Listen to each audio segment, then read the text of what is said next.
नफ्सियात की दुनिया जो साइकोलॉजी है, साइकोलॉजी ने इसको ना एक्सप्लेन किया है कि बगैर कॉन्शियस रीजनिंग के, ठीक है, बगैर कॉन्शियस कैलकुलेशन के या बगैर किसी कॉन्शियस प्रोसेस से गुजरते हुए किसी चीज़ को अंडरस्टैंड कर लेना या उसको जान लेना या उस पे कोई राय कायम कर देना, ये इंट्यूशन कहलाता है। इंट्यूशन यानी वजदानी वजदानी या इल्हामी कैफियत, ठीक है। ये यानी बगैर कोई कैलकुलेशन किए हुए, बगैर किसी प्रोसेस के गुजरे हुए, बगैर कोई कैलकुलेशन किए हुए किसी सिचुएशन के बारे में एक्सप्लेन कर देना, कोई राय कायम कर देना, ये इंट्यूटिव साइकोलॉजी होती है। बेसिकली वजदानी कैफियत इसको कह सकते हैं या इल्हाम, इंट्यूशन इल्हाम कहते हैं, ठीक है। ये साइकोलॉजी ने इसको साबित किया है और ये पॉसिबल है। अब ये किस हद तक पॉसिबल है, इस पे अभी भी रिसर्च चल रही है। इसको बहुत ज़्यादा एक्सप्लेन नहीं किया जा सकता है क्योंकि इसमें थोड़ा सा रूहानी पहलू इन्वॉल्व है, ठीक है।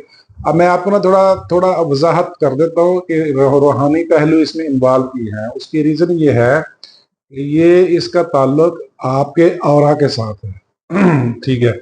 Aura, the magnetic field around you, the electromagnetic field around you, ठीक है। इंसान का जो बॉडी है ये कंपोजिशन है मैस एंड एनर्जी की, ठीक है, कैमियत और तवानाई, ठीक है। अब जितनी भी इंसानी जिस्म पे तहकीक हुई है, जब इसको टेलीस्कोप से, माइक्रोस्कोप से देखा गया है तो जो गोश्त है, जो मैस है, ठीक है, मैस के जो मॉलिक्यूल्स है ना वो मूव करते रहते हैं, ठीक है। उनमें एक इर्ताश होता है, वो हिलते जुलते रहते हैं क्योंकि इनके अंदर एक पर्टिकुलर एनर्जी होती है और उस एनर्जी की वजह से वाइब्रेशन पैदा होती है। ये जो तहकीक, जो बायोलॉजिस्ट ने जो तहकीक की है, ये उनका निचोड़, उन चीज़ों का, उन तहकीक का निचोड़ है, ठीक है। अब जब हमारा बॉडी, जो इंसान का जिस्म है, ये मैस और एनर्जी की कंपोजिशन है, तो डेफिनेटली इसमें वाइब्रेशन पैदा होती है, यानी एनर्जी की वजह से वाइब्रेशन पैदा होती है, ठीक है। अब जब एनर्जी की वजह से वाइब्रेशन पैदा होती है, जिसको हम नॉर्मली वाइब्स कहते हैं, आपने लफ्ज सुना भी होगा, बॉडी वाइब्स, ठीक है। बेसिकली वो एनर्जी की वजह से वाइब्रेशन पैदा होती है। वो एनर्जी और वाइब्रेशन मिलके एक हाला बनाती है, खौल बनाती है, ठीक है। इंसानी जिस्म के अराउंड एक खौल बनाती है। बेसिकली अब इसमें फीलिंग्स का और एक्सपेक्टेशंस का और परसेप्शन का किरदार आता है, ठीक है। इंसान की जो फीलिंग्स है, असल में फीलिंग्स है, जो इंसान फील कर रहा है, उसका एक बड़ा किरदार होता है। उस फीलिंग की वजह से एनर्जी में वाइब्रेशन पैदा होती है, ठीक है। उस वाइब्रेशन का एक हाला बनता है, राइट। उस हाला को ऑरा कहते हैं, ठीक है। इंसानी जिस्म के इर्द गिर्द एक ऑरा बनता है, ठीक है। अब इसका दूसरा पहलू मैं बता देता हूँ। अब इंट्यूशन को मैं उस हाला के साथ कैसे जोड़ता हूँ, जरा ध्यान देखिए। अब जो सामने वाला बंदा है उसको मैं रिसीवर कह देता हूँ, जो रिसीवर है। अब रिसीवर उसको कैसे फील करता है, ठीक है, ये इसमें बड़ी गौरतलब बात है। अब देखिए इसमें ना थोड़ा सा रूहानी पहलू है। इसमें डिपेंड करता है कि जो रिसीवर है उसकी स्पिरिचुअल ग्रोथ कितनी है, ठीक है। मैं आपको एक कॉमन लाइफ एग्जांपल से थोड़ा समझाता हूँ। एक आदमी है, वो किसी टफ सिचुएशन से निकला है और निकल के अचानक आपके सामने आया है, ठीक है। एग्जाम्पल, आप किसी गली में जा रहे हैं, ठीक है, और गली में एक घर से एक आदमी जो आपको जानता है, वो अचानक कोई घबराई सिचुएशन में, परेशानी की सिचुएशन में बाहर निकला है, घबराया हुआ, तो फौरन आप उसको जब चेहरा देखेंगे, उसकी कैफियत देखें ना, आपको कुछ फील होगा, ठीक है। वो जो फील होगा ना, आपको एहसास होगा यार ये कोई घबराया हुआ है, परेशान है, इज़्तिराब की हालत में है, टेंशन में है, डिप्रेशन में है, ठीक है। ये इसको आम अल्फाज में लोग कहते हैं गट्स फीलिंग, ठीक है। गट्स फीलिंग, यार ये मेरी गट्स फीलिंग है, मैं उसको मिला था उस दिन, वो बड़ा घबराया हुआ, बड़ा परेशान था। गट्स फीलिंग कहते हैं, या इनर वॉइस कह रहे हैं, यार मेरा दिल कह रहा है ये बड़ा परेशान है। ये होती है, ये बिल्कुल फैक्ट है, मेरे साथ भी होता है, आपके साथ भी ये हुआ होगा, ठीक है। वो जो कैफियत है जिसको आप समझ लेते हैं, जो आप रिसीव करते हैं ना, बेसिकली साइकोलॉजी ने उसको इंट्यूशन का नाम दिया है, ठीक है, वजदान या इल्हाम, ठीक है।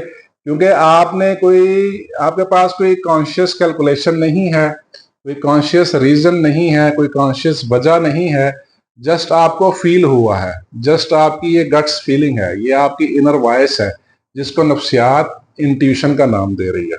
ठीक है। अच्छा, अब इसमें डिपेंड करता है, अभी होता क्या है, जो आप फील करते हैं ना, जो इंसान जो फील करता है, उस फीलिंग के हवाले से नेगेटिव या पॉजिटिव वाइब्स बाहर आती हैं, जो आपका हौला बनाती हैं। ठीक है। उस फीलिंग की वजह से जो एनर्जी, जो वाइब्रेशन पैदा होती है, उसकी वजह से एक हाला बनता है। ठीक है। वो हाला आप एक्सपोर्ट कर रहे हैं और सामने एक इंपोर्टर है, जो फीलर है, जो रिसीवर है, उसने महसूस किया। अब इस सब सिचुएशन में डिपेंड करता है कि जो महसूस करने वाला है, जो रिसीवर है, वो स्पिरिचुअली कितना ग्रो है। जितना वो ज्यादा स्पिरिचुअली ग्रो होगा, वो उसको बेहतर अंदाज में फील कर लेगा। जितना स्पिरिचुअली कम ग्रो होगा, जितना रूहानी तौर पे कमजोर होगा, वीक होगा, ठीक है, या इन ब्रीफ में कहते तो कम इबादत गुजार होगा, उसको कम फील करेगा। ठीक है। ये सारा, अब इसमें दो तीन चीजें और आती जी, नेगेटिव ऑरा या पॉजिटिव ऑरा, या वीक ऑरा या स्ट्रांग ऑरा। ठीक है। ये strong aura, weak aura, negative aura, positive aura, इनका इबादत के साथ ताल्लुक है। ठीक है। इसीलिए कहते हैं कि हमेशा पॉजिटिव सोचें, हमेशा पॉजिटिव रहें। उसकी वजह यह है कि लॉ ऑफ अट्रैक्शन जो है वो सारा इसी के ऊपर बेस कर रहा है, जो कानून कशिश है। ठीक है। यानी कुरान पाक में भी आया है, जैसा आप गुमान करोगे वैसा ही होगा। ठीक है। वो सारा कुछ, ये लॉ ऑफ अट्रैक्शन यहीं से ड्राइव किया हुआ है। ठीक है। यानी जैसा आप फील करेंगे, वैसी एनर्जी का इखराज आपकी बॉडी से होगा, वैसा आपका ऑरा होगा, और उसी ऑरा के हिसाब से सामने वाले को फीलिंग भी वैसी जाएगी, जिससे आप मिलते हैं, बैठते हैं, उठते हैं, खाते पीते हैं, जिनके साथ आपकी एसोसिएशन है, जिनके साथ आपकी डीलिंग होती है।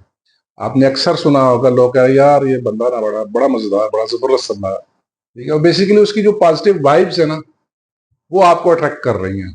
ठीक है। बस ये सारी साइंस है। लॉ ऑफ अट्रैक्शन की बेसिस भी यही है। यानी आप जैसा सोचेंगे वैसा हो जाएंगे।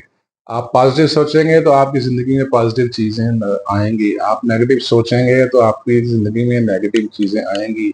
ये सारा कुछ इसी वाइब्स और ऑरा की वजह से होता है। ठीक है। लॉ ऑफ अट्रैक्शन की जो असल हकीकत है, वो सारी ये वाइब्स हैं, जो इलेक्ट्रोमैग्नेटिक फील्ड का जो वाइब्स का जो ऑरा बनता है आपके बॉडी के अंदर, सारा कुछ इसकी वजह, ये सारा बेसिकली सबकॉन्शियस से प्रोड्यूस हो रहा होता है। ठीक है। ये उसको जो फील करता है, जो फीलिंग वाला बंदा, जिसने उसको इंपोर्ट किया है, जिसने इसको, जो रिसीवर है, उसकी रूहानी सलाहियत कितनी है। ठीक है। जिसकी ज्यादा होगी, उसको ज्यादा अच्छे तरीके से फील कर लेगा, उसको उसकी जो राय देना है उस बारे में, उस सिचुएशन के बारे में, वो उतनी एक्यूरेट होगी। ठीक है। जिसकी जितनी रूहानी ग्रोथ कम होगी, उस लिहाज से वो कम होगी। ठीक है। ये है इसकी सारी हकीकत। तो साइकोलॉजी ने इसको इंट्यूशन का नाम दिया है। ठीक है। इस कैफियत को जब आप बगैर कैलकुलेशन के किसी सिचुएशन की कुछ हकीकत का अंदाजा लगा लेते हैं, तो ये आपकी इंट्यूशन कहलाती है, आपकी वजदानी सलाहियत या इल्हामी सलाहियत कहलाती है। ठीक है। और इसमें सबसे जरूरी बात यह है, इसीलिए कहते हैं कि आप हमेशा पॉजिटिव सोचें, ताकि आपकी बॉडी से पॉजिटिव वाइब्स एमिट हों। ठीक है। ये एक फितरी बात है। अगर आप कोई गुनाह करके आ रहे हैं, कोई आदमी गुनाह करके आ रहा होगा, तो उसके ऊपर एक इज़्तिराबी कैफियत तारी होगी। कोई चीज चोरी करके आ रहा है, कोई क्राइम करके आ रहा है, कोई बुरा फेल करके आ रहा है, तो आपके अंदर की जो फीलिंग होगी वो नेगेटिव होगी, और आप वैसी ही नेगेटिव एनर्जी एमिट कर रहे होंगे। ठीक है। ये इसकी हकीकत है। ठीक है। बहुत शुक्रिया जनाब।